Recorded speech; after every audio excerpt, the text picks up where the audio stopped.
Depreciation tracking lets you easily view depreciation schedules and current values from inside UpKeep.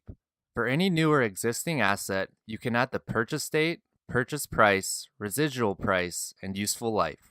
With this information, UpKeep calculates the depreciation rate and value for each year in the asset's useful life. This gives teams the financial data needed to determine whether to repair or replace a damaged asset.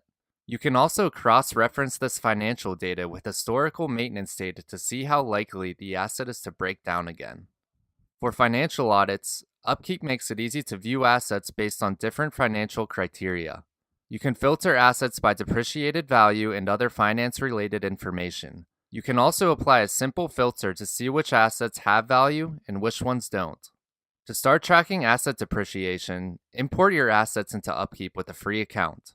Then, speak with us about upgrading to a Business Plus plan.